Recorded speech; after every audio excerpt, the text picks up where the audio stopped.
You put on a pair of wide-leg trousers you love. They feel easy, current, and comfortable, the kind of pants you reach for without thinking. Then you add a top, and something shifts. Suddenly there is fabric everywhere. Your waist seems to vanish somewhere under the clothing, and the whole outfit feels heavier and bigger through the middle than it did just a minute ago. So you do the natural thing. You blame the pants, or your stomach, or the mirror. And you start wondering whether wide-leg trousers are simply not for you anymore. Here is the surprising part. The pants are very often not the piece that needs to change at all.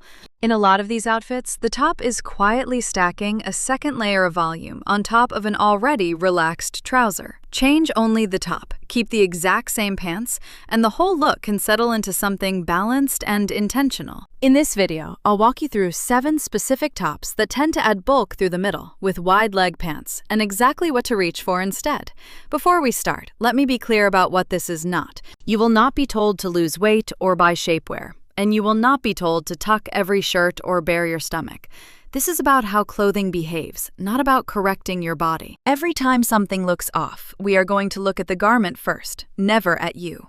The real goal is a cleaner relationship between the top half and the volume already happening below the waist. Once you can see that relationship, the whole thing gets much easier. Let me give you something useful right away, something you can walk over and check in your own closet the moment this video ends. Before you buy a new top, or give up on the pants, run every top through 3 quick checks. I call it the hem, volume, and fabric test. 3 questions, and you will know most of what you need to know. The first check is the hem. Ask where the top actually stops on your body and what kind of horizontal line that ending creates across you. A hem is a line the eye notices. Where it lands, and whether it crosses a fuller part of you or a narrower one, quietly changes how the entire outfit reads. The second check is volume. Look at how much fabric is happening above your waist compared with how much is already happening below it in the pants. Wide-leg trousers bring generous volume to the lower half by design. If the top brings just as much volume up top, the two halves can start to merge into one large, undefined shape. The third check is fabric. Notice what the material physically does around your waistband and middle. Does it skim past you or cling? Does it drape and fall or stand away from your body like a small tent? Those 3 questions, hem, volume, and fabric, will explain most of what goes right or wrong when you wear wide-leg pants. You do not need to memorize a single rule today. You need to learn to read what a garment is doing, so you can predict how it will behave before you ever leave the house. Let's talk for a moment about why wide-leg pants change the math, without ever pretending that they are a problem. A wide-leg trouser is designed to carry volume. The leg falls straight and full from the hip down toward the floor, and that is exactly what makes it feel so relaxed and modern. That volume is a feature, not a flaw, but it does use up part of the outfit's visual space before you have even chosen a top to go with it. Think of an outfit as having a budget for fabric and movement. Wide-leg pants spend a good part of that budget on the lower half of your body. When the top spends the rest of that budget, and then a little more, on the upper half, nothing in the outfit is quieter than anything else. The eye lands somewhere and has nowhere to rest. That is usually the real source of the boxy, heavy feeling women describe.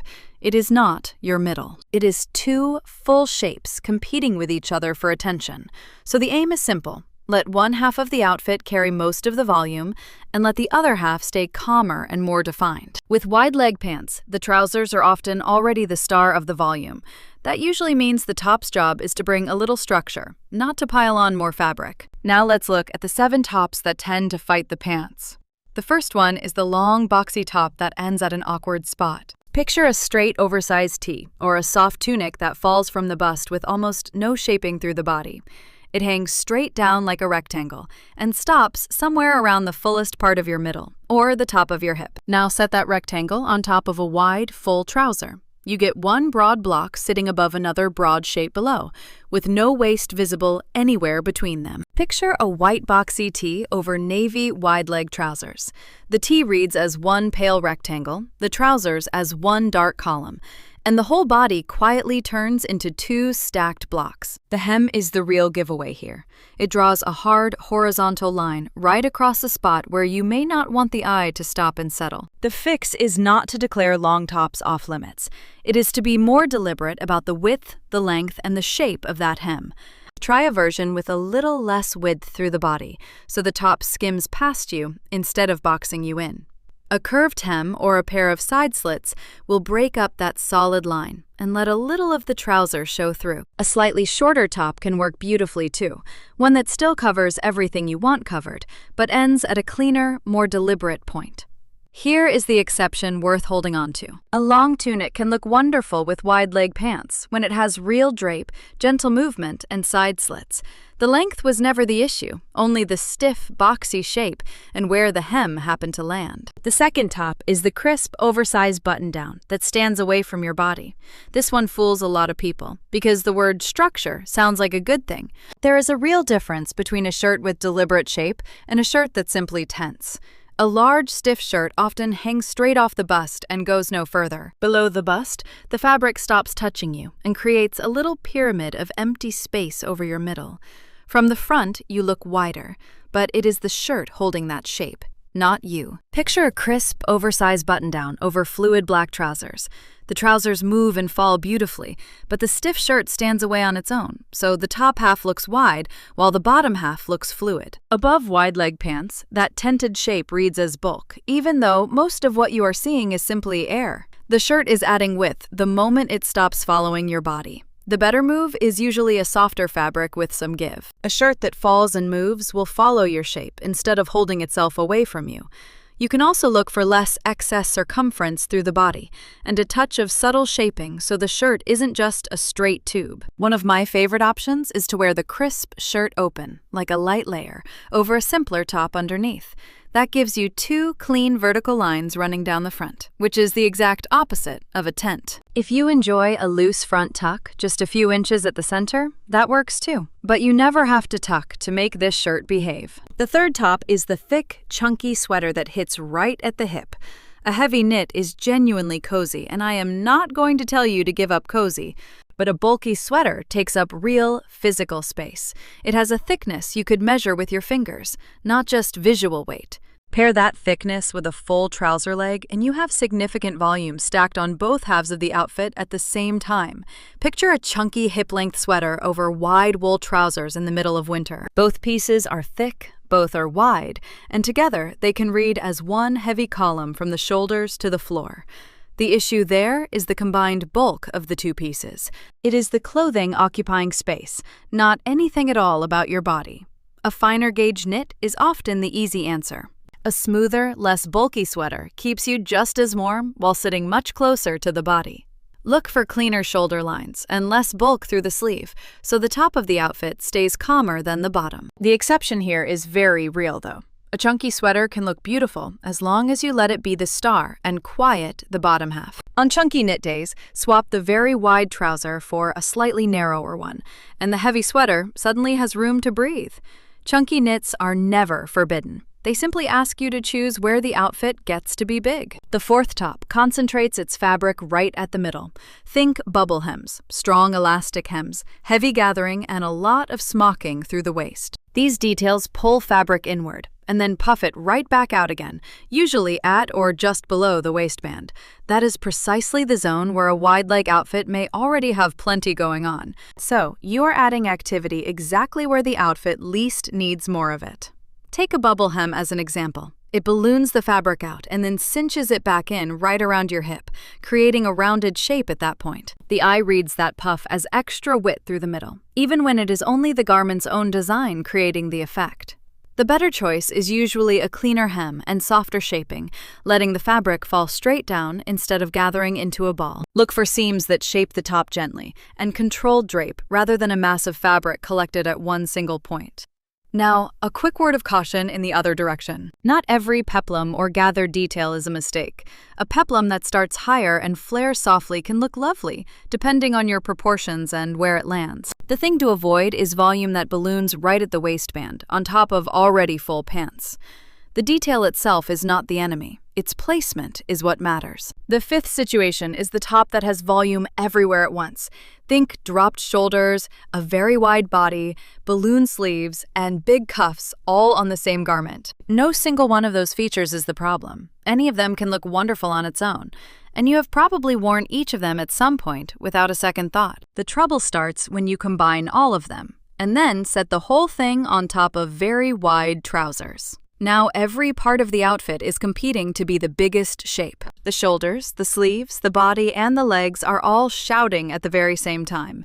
When everything is dramatic, nothing reads as intentional. The outfit loses its hierarchy and simply looks large from head to toe. Here is the idea that fixes it. Decide where your outfit gets to carry its volume, and then let just one area win. If the trousers are very wide, keep the top relaxed, but choose a cleaner sleeve and a more defined shoulder. That way the pants stay the star of the volume, and the top brings just enough calm to balance them. If instead you love an enormous dramatic blouse, a slightly narrower trouser can make that same combination feel deliberate rather than overwhelming. You are completely allowed to love volume. You just don't want every single piece fighting for the same job at once. The sixth top creates a hard, horizontal cut through color. Picture a very light top ending sharply against very dark, wide-leg pants, or the exact reverse. The moment two strong opposite colors meet, the eye locks onto that meeting point. It becomes the single loudest line in the whole outfit. For some proportions, that hard break can chop the body into two shorter blocks, right at the waist or the hip. That is not about the colors themselves being wrong.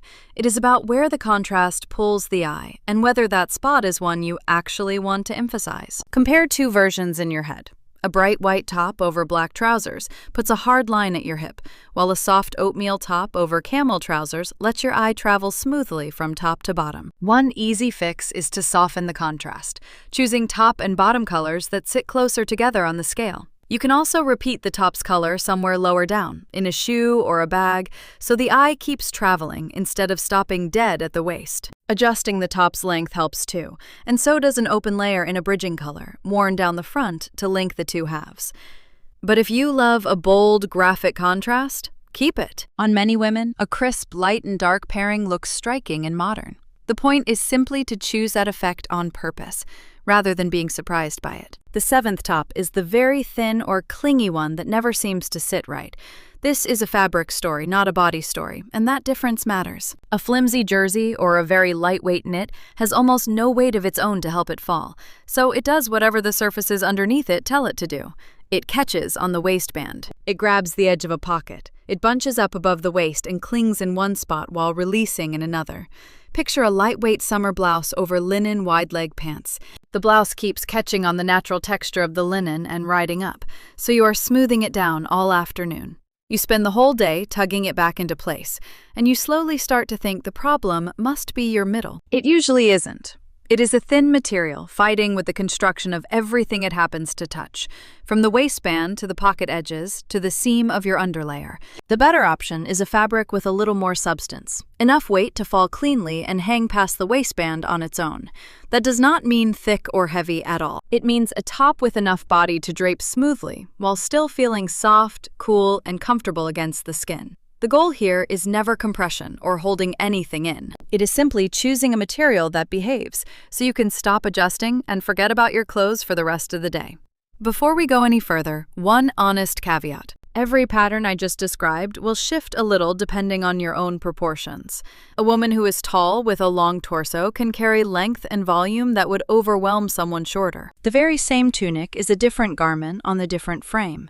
If you are short-waisted, you may prefer a top that ends a bit higher, so it doesn't crowd the small space between your bust and your waist. Picture a petite woman trying a long tunic, then a shorter top over the same pants and the same shoes. The shorter top often gives her back some leg and makes the pants look intentional instead of overwhelming. If you have a fuller bust, watch the front hem, not just the side seam. A top can look exactly the right length at the side while riding up several inches in front. So check where the hem actually falls across the front of your body, not where the label says it should. On a fuller bust, the front is usually the number that matters most. And if you are petite, you do not need to avoid wide-leg pants at all. You just want to watch the total amount of fabric, top and bottom together, a little more closely than a taller woman might. None of this is a new set of rules to memorize. It is a reminder that the right answer is simply the one that behaves well on your body, in real life. Now let me talk directly to the woman who is already shaking her head. You are thinking, fine, but I am not tucking my shirt and I am not wearing a crop top. Good. You do not have to do either one. A full tuck is only one tool in the drawer, and often it isn't even the best one. Let me give you several ways to create a cleaner line while keeping your stomach completely covered. The first is a soft partial tuck, sometimes called a front tuck. You tuck only a few inches of the front hem, loosely, and let the rest of the top fall. That hints at where your waist is without pulling anything tight or exposing anything at all. It is casual, it is comfortable, and you can undo it in a second. The second is simply a top that ends at a more intentional point on its own. Not a crop and not bare skin, just a top designed to stop at a cleaner spot than a long tunic would. The third is a shaped or curved hem or a side slit top. Picture comparing 3 tops with the same pants: a straight hem, a curved hem, and a side slit hem, and watching how each one changes the line. The straight hem cuts across. The curved hem softens the corners, and the side slit lets a sliver of trouser through. All 3 keep you fully covered, and none of them require a tuck. The fourth is an open layer, a cardigan, a soft jacket, or an unbuttoned shirt, worn down the front to create 2 long vertical lines.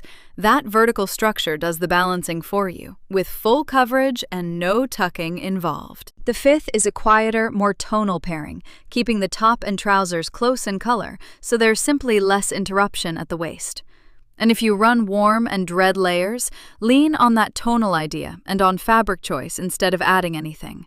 None of this asks you to show skin, hold your breath, or fight your own clothes. These are options, not commandments. Here's a test you can run this week, and it costs you absolutely nothing. Keep the same wide leg pants on the whole time and only change the top. We tend to swap the entire outfit the moment something feels off, which makes it almost impossible to see what actually caused the problem. So do the opposite. Keep the same pants and the same shoes, and try 2 or 3 different tops, one after another. Now you can see exactly what each top is doing, because everything else is staying the same. The pants are your constant, and the top is the only thing changing. For each top, don't just face the mirror straight on. Turn to the side and look too, because that is where most of the truth tends to hide. The side view tells you whether a top is tenting, whether a fabric is standing away from your body, and where the hem is truly landing. Then, sit down. A surprising number of tops behave completely differently the second you are seated. Watch whether the fabric bunches at the waistband, and whether it settles back into place when you stand again. Then walk a few steps across the room. Does the top move with you, or does it swing, shift, and start needing corrections? Then raise your arms, the way you would to reach a high shelf or pull on a seatbelt. Does the top ride up and stay up there, or does it fall back to where you want it? Ask yourself a few simple questions as you go. Does the hem stay put? Does it catch on the waistband? And are you constantly reaching down to adjust it? If a top passes standing still but fails the moment you move, it is not the right top for real life, no matter how good the mirror photo looks. Your clothes have to work while you drive, travel, sit through a long lunch, and reach for things all day. This little test teaches your eye faster than any rule I could ever give you. So let's bring it all the way back to where we started, and to the 3 checks that carry everything we covered. Hem. Where does the top stop? And what line does that ending draw across you? Volume. How much fabric is happening up top, compared with the volume already happening in the pants? Fabric. What is the material actually doing around your waistband and middle, when you stand, when you sit, and when you move? Run any top through those 3 questions, and you will usually know how it is going to behave before you ever buy it, or blame the pants. Notice what is not on that list. Not your weight. Not shapewear, not a rule about your age or your shape. You do not need a different body to wear wide leg pants. You need tops whose length, volume, and fabric cooperate with the trousers you already own and love. So here is your challenge for this week. Pull out those wide leg pants and audition 3 tops against them, taking a good look from the side each time. Keep the one that stays calm, falls clean, and lets you forget it is even there. That was the top that was working with your pants all along.